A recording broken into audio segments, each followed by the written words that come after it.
இது முதல்ல ஆரம்பித்து வச்சவங்களே தாமரை அவர்கள். ஒருவேளை சிம்பாலிக்கா தாமரை வரப்போகுதுன்றதை தாமரை வச்சு பேச வச்சாங்களான்னு எனக்கு தெரியவில்லை. ஏன்னா இயக்குனர் சங்கம் செஞ்சாலே அதில் ஒரு நல்ல விஷயம் இருக்கும். நான் அவங்க நல்லவங்க இவங்க நல்லவங்கன்னு சொல்ல வரல. பட் எனக்கு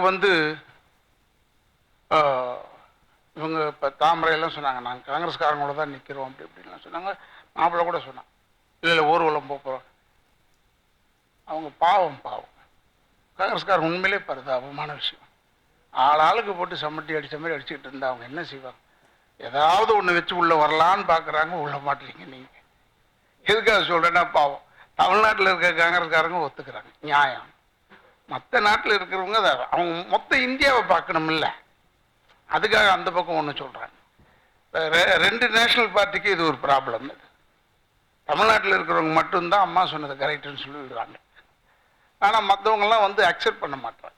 ஆனால் இது உண்மையான விஷயம் என்னென்னா, இயக்குனர் செல்வமணி சொன்ன மாதிரி சுப்ரீம் கோர்ட்டு சொன்னது விஷயத்தை தான் தமிழக அரசாங்கம் சொல்லியிருக்கு.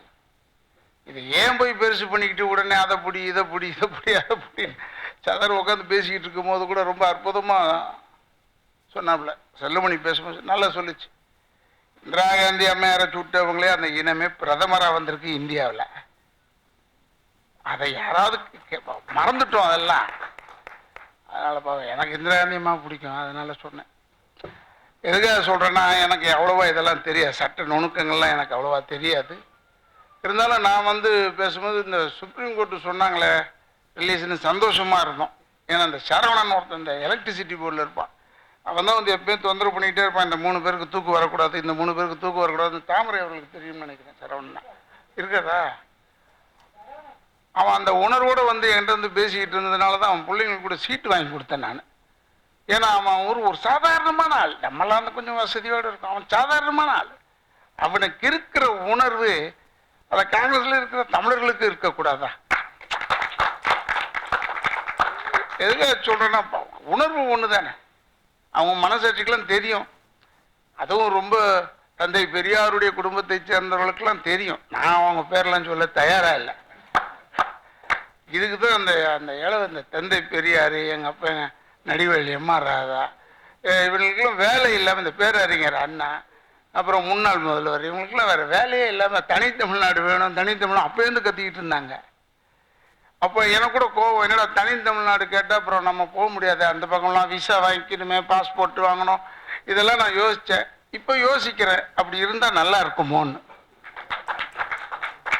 ஏன்னா எப்போ பாரு நம்மளை ஒதுக்குறாங்க, எப்போ பார்த்தாலும் ஒதுக்குறாங்க. ஒதுக்கி இதை விட மோசமான நிலைமை கிடையாது. அதுக்காக சொல்கிறேன், ஏதோ தமிழக அரசாங்கம் ஒரு பெண் முதலமைச்சராக இருந்து இவ்வளோ போல்டாக எடுக்கிறாங்கன்னு போது எல்லாரும் பாராட்டிட்டு போயிருக்கலாம். ஆனால் அந்த 3 பேர் வெளியே வந்துட்டு போய் 7 பேர் வெளியே வந்துட்டு போட்டு போய் என்ன ஆகிடப்போது? இப்போ நீ போன அங்கே தொந்தரவு பண்ண, அவன் இங்கே தொந்தரவு பண்ணான், இவ்வளோதானே கதை. இல்லைப்பா, படத்தில் கூட கதாநாயகனை நாங்கள்லாம் வில்லன் போய் தொந்தரவு பண்ணாமல் இருந்தால் நம்ம பக்கம் வருவாங்களா? அவன் கட்டிக்கிற பொண்டாட்டியை போய் நான் போய் கையை பிடிச்சது தான் தொந்தரவு.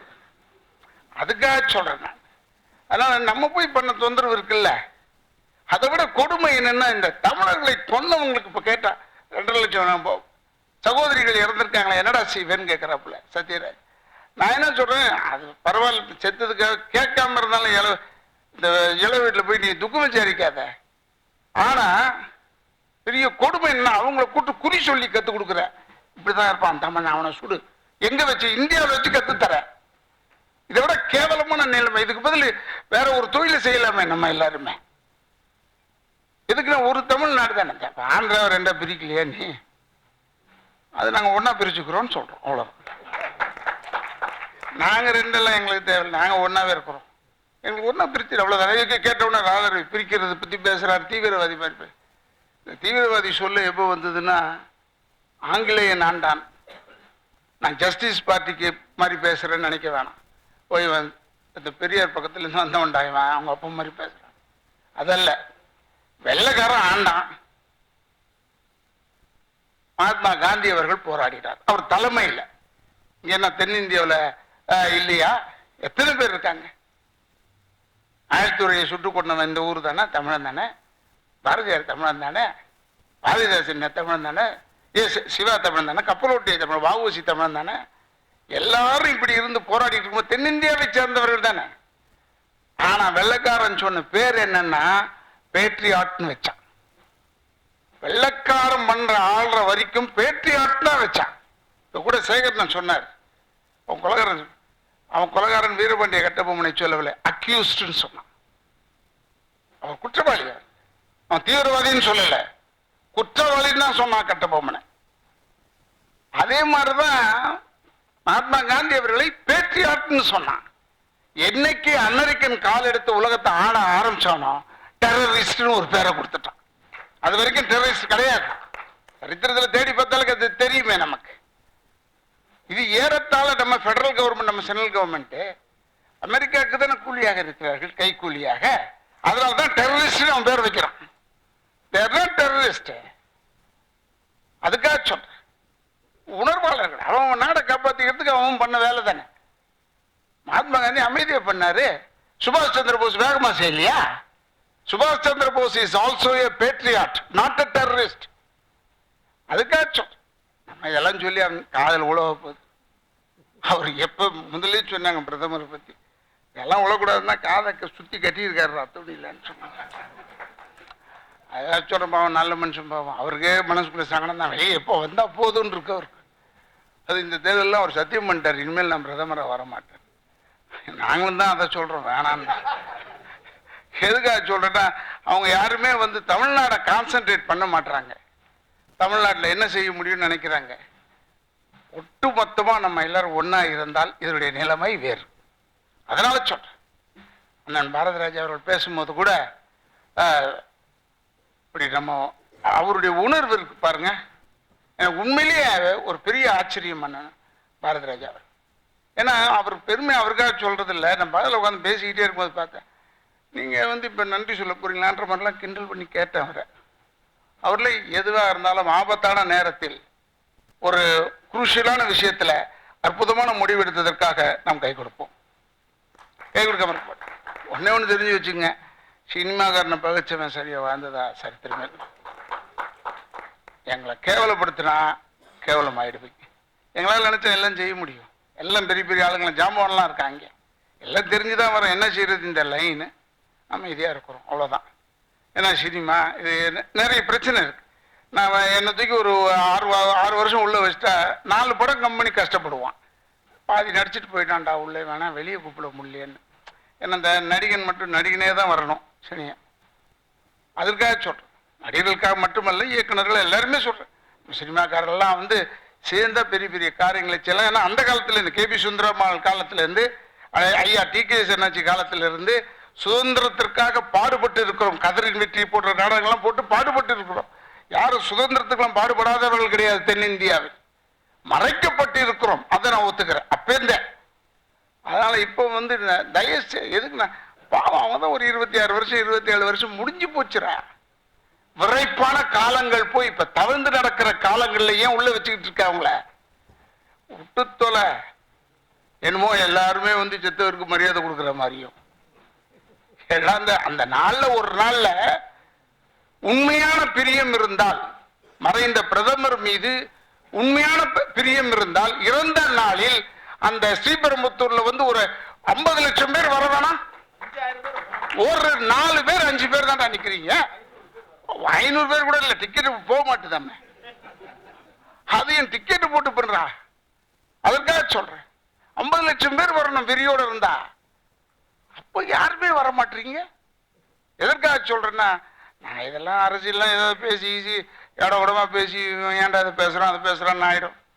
ஏன்னா சில பேர்லாம் இல்லை. பிரதமர் அவர் சாகும் போதெல்லாம் நிறைய பேர் கூட இல்லைன்னு சுப்பிரமணிய சாமி சொன்னார், நான் சொல்லலை. அதனால எனக்கு தெரியாது. எங்க எதிர் வீட்டில் வடை சுடுற கிளவி சொன்னா, அற்புதமா சொன்னா,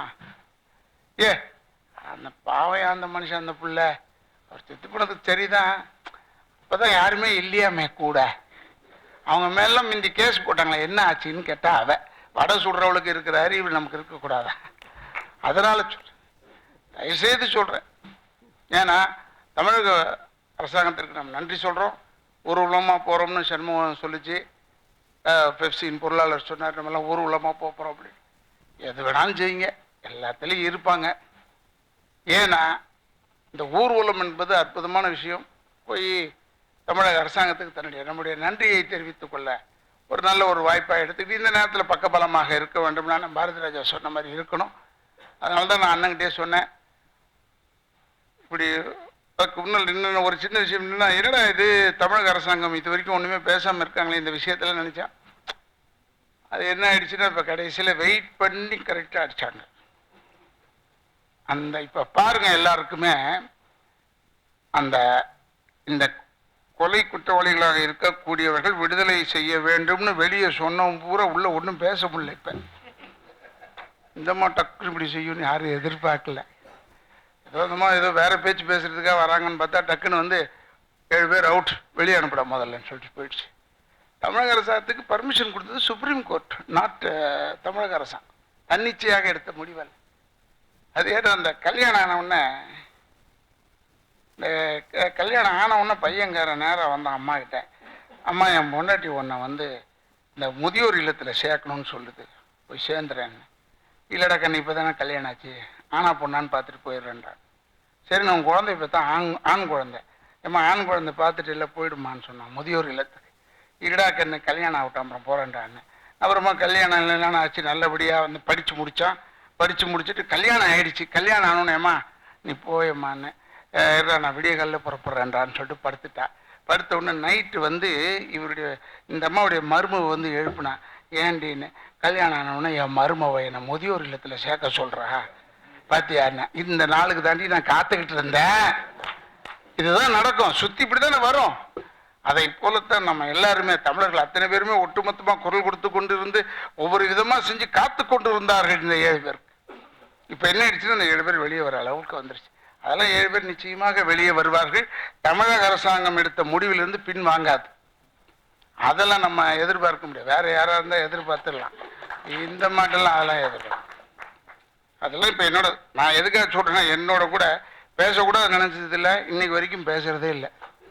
எல்லாரும் நினைக்கிறாங்க இவர் போய் டெய்லி போய் பார்ப்பார், நானும் அடிச்சு விட்டுறேன். ஆமாம்மா உள்ளே போனேன் வந்தேன் உள்ளே போனேன் வந்தேன் அப்படி. அப்போ தான் மதிப்பாங்க கொஞ்சம் பேருன்றதுக்காக. அந்த மாதிரி ஒரு ரொம்ப ஒரு கரெக்டான ஒரு டெசிஷன் எடுப்பாங்க. இது அவசரப்பட்டு எடுத்த முடிவுன்னு சொல்கிறாங்க எல்லாரும். சில பேர்லாம் சொல்லுவாங்க, அந்த மாதிரி பிடிக்காதவர்கள் சொல்கிறாங்க. அதுதான் நம்ம பாரதி ராஜா சொல்லும் போது கூட, ஆமாம் இந்த நேரத்தில் தமிழக முதலமைச்சருக்கு நம்ம ஒரு கை கொடுப்போம்னு சொன்னார். நான் சொன்னேன், ஒரு கைன்னு சொன்னீங்கன்னா கூட்டணி வேறே ஆகிடும். அதனால் நம்ம எல்லாருமே 2 கையை கூப்பி நன்றின்னு சொல்லுவோம் சொல்லி விடைபெறுகிறேன். நன்றி. விளையாட்டா பேசினாரு, ஆனா எல்லா விஷயத்தையும் சொல்லிட்டு போயிட்டாரு வந்து ராதா ரவி. அந்த வடை சுடுற பாட்டிக்கு இருந்த அறிவு தான் எனக்கு இருந்ததால என்னோட படம் வந்து 14 வருஷம் தலைப்பட்ட பண்ணது. ஒரே கேள்வி நான் கேட்ட கேள்வி, படத்துல வந்து ராஜீவ்காந்தி சாகும்போது 17 பேர் செத்தாங்க, அதுல வந்து 9 பேர் வந்து பொதுமக்கள், 5 பேர் வந்து போலீஸ் ஆபீசர், 2 பேரு அதை செய்ததா கருதப்படுறவங்க. ஒரு காங்கிரஸ்காரங்க கூட சாவலிட எங்கடா போனீங்க எல்லாம். இதுதான் அந்த படத்துல இருக்கிற கேள்வி, என்னோட கேள்வி. அப்ப அவர் சாக போறாரு உங்களுக்கு தெரியுமா? உடனே துடிச்சு போயிட்டாங்க. நான் சொன்னேன், இப்ப அது வடப்பு ஒரு பாட்டு கேட்ட கேள்வி தான் நான் 14 வருஷத்துக்கு முன்னு கேட்டேன். அதனாலதான் என்னோட படம் 14 வருஷம் பூட்டி வச்சிருந்தாங்க. 14 அதை பத்தி நான் கவலைப்படல. இருந்தாலும் வந்து அன்னைக்கு அந்த பாட்டியோட சேர்ந்து நானும் குத்தி இருக்குங்கிறது ராதாரவி சாருக்கு சொல்றதுக்காக சொன்னேன்.